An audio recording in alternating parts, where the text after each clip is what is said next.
കേരളത്തിൽ 1987 ശേഷം രേഖപ്പെടുത്തിയ ഏറ്റവും ഉയർന്ന പോളിംഗ് ആയിരുന്നു ഈ തെരഞ്ഞെടുപ്പിൽ. അത് ആർക്ക് അനുകൂലമാകുമെന്ന ആകാംക്ഷകൾക്കിടെ വിശകലനങ്ങളിലേക്ക് മുന്നണികളും പാർട്ടികളും കടന്നിരിക്കുകയാണ്. തുടർ ഭരണം പ്രതീക്ഷിക്കുന്ന LDF-ൽ ഇന്ന് CPI-യും നാളെ CPI-എമ്മും സംസ്ഥാന നേതൃയോഗങ്ങൾ ചേരും. 5 ജില്ലകളിൽ ക്ലീൻ സ്വീപ്പ് ഉണ്ടാകുമെന്നും 90-ലധികം സീറ്റ് നേടും എന്നുമാണ് UDF ക്യാമ്പിന്റെ ആത്മവിശ്വാസം. ദീപക് ധർമ്മടമാണ് ചേരുന്നത് കോഴിക്കോട് നിന്ന് വിവരങ്ങളുമായി. Deepak, good morning. ദീപക്, ഈ കഴിഞ്ഞ ദിവസങ്ങളിൽ ഒന്നും കാണാത്ത ഒരു ആത്മവിശ്വാസമാണ് ഈ തെരഞ്ഞെടുപ്പ് ദിവസം, അത്രയും ഉയർന്ന പോളിംഗ്. അതിനുശേഷം ഈ മുന്നണികളൊക്കെ തന്നെ അതിപ്പോ ഒരു മുന്നണി മാത്രമല്ല, നമ്മൾ ആ കഴിഞ്ഞ ദിവസം കണ്ടതാണ് അവരുടെയൊക്കെ ഒരു ആത്മവിശ്വാസ പ്രകടനങ്ങളൊക്കെ തന്നെ.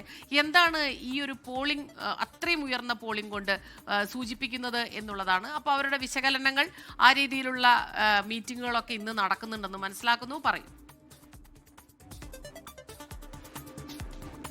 സ്മിത, ആദ്യം തന്നെ 3 മുന്നണികളും വലിയ രീതിയിലുള്ള ആത്മവിശ്വാസമാണ് പ്രകടിപ്പിക്കുന്നത്. അതിൽ ഇടതു മുന്നണി ഭരണ തുടർച്ച ഉണ്ടാകും, അതായത് സീറ്റുകൾ കുറഞ്ഞാലും ഭരണ തുടർച്ച ഉണ്ടാകും എന്നുള്ള വിലയിരുത്തലാണ് CPM-ഉം LDF-ഉം. എന്നാൽ അതേ സമയത്ത് UDF ആണെങ്കിൽ വലിയ ആത്മവിശ്വാസത്തിൽ 90 സീറ്റിന് മുകളിൽ പിടിച്ചുകൊണ്ട് ഭരണം പിടിക്കും എന്നുള്ളതാണ് VD സതീശൻ പ്രതിപക്ഷ നേതാവ്, അതുപോലെ KPC പ്രസിഡന്റ് സണ്ണി ജോസഫ്, ഇവരെല്ലാം തന്നെ ഹൈക്കമാൻഡിന്റെ പ്രതിനിധിയായ KC വേണുഗോപാൽ ഉൾപ്പെടെയുള്ളവർ നമ്മൾ ഈ തെരഞ്ഞെടുപ്പ് കഴിഞ്ഞ് നേതാക്കളുമായി വ്യക്തിപരമായി സംസാരിക്കുമ്പോൾ തന്നെ അവർ വലിയ ആത്മവിശ്വാസമാണ് പ്രകടിപ്പിക്കുന്നത്. BJP ക്യാമ്പാണെങ്കിൽ BJPക്ക് നിലവിൽ അക്കൗണ്ട് ഇല്ല. നേരത്തെ O രാജഗോപാലിലൂടെ നിയമത്ത് തുറന്ന ആ രാജഗോപാൽജിയുടെ സീറ്റ് ഉൾപ്പെടെ പൂട്ടിച്ചതാണ്. എന്നാൽ ഇക്കുറി അക്കൗണ്ട് തുറക്കും, അത് 1-ലധികമായിരിക്കും എന്നുള്ളത് തന്നെയാണ് അവരുടെ കണക്കുകൂട്ടൽ. മാത്രമല്ല, അപ്രതീക്ഷിതമായി ചില മണ്ഡലങ്ങളിൽ 2ാം സ്ഥാനത്തേക്ക് 3ാം സ്ഥാനത്ത് നിന്നും എത്തും.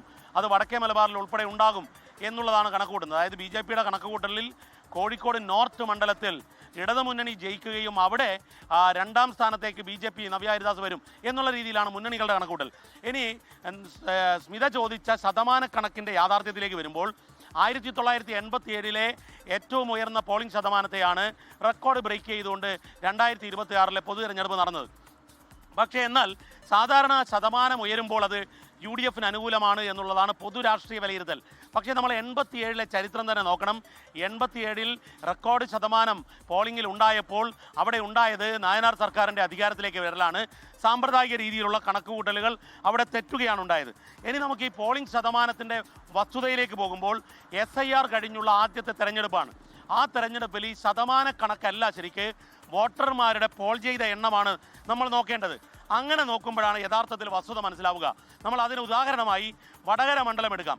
വടകര മണ്ഡലത്തിൽ 1,76,832 വോട്ടർമാരാണ് ആകെയുള്ളത്. അതിൽ പോൾ ചെയ്തത് 1,40,000 വോട്ടർമാരാണ്. അതായത് 36,000-ലേറെ വോട്ടർമാർ പോൾ ചെയ്തിട്ടില്ല. തൊട്ടടുത്ത കുറ്റ്യാടി മണ്ഡലം എടുക്കാം. കുറ്റ്യാടി മണ്ഡലത്തിൽ 2,05,970 വോട്ടർമാരാണ്. 1,67,000 വോട്ടർമാർ മാത്രമേ പോൾ ചെയ്തിട്ടുള്ളൂ. അതായത് ശതമാന കണക്ക് വരുമ്പോൾ നേരത്തെ ഉള്ളതുപോലെ ഇരട്ടി വോട്ട്, സ്ഥലത്തില്ലാത്ത വോട്ടുകൾ, അത്തരം വോട്ടുകൾ ഇപ്പോൾ പട്ടികയിലില്ല. SIR പ്രക്രിയയിലൂടെ വലിയ തോതിൽ ലക്ഷക്കണക്കിന് വോട്ടർമാർ ഇല്ലാതായി മാറിയിട്ടുണ്ട്. അങ്ങനെ നോക്കുമ്പോൾ ഈ ശതമാന കണക്ക് വെച്ച് ഒരു പ്രവചനം സാധ്യമല്ല. പക്ഷേ എന്നാൽ മുന്നണികളെല്ലാം തന്നെ ആത്മവിശ്വാസം പ്രകടിപ്പിക്കുന്നു. അതിൽ UDF വലിയ ആത്മവിശ്വാസം, അവർ ഭരണമാറ്റം എന്നുള്ളത് പ്രഖ്യാപിക്കുന്നു. എന്നാൽ ഒരു സൈലന്റ് വേവിലൂടെ നേരിയ ഭൂരിപക്ഷത്തിൽ അധികാരത്തിൽ തുടരുമെന്നുള്ളതാണ് ഇടതു മുന്നണിയുടെയും കണക്ക് കൂട്ടൽ. സ്മിത, ക്രിസ്റ്റീന. ശരി.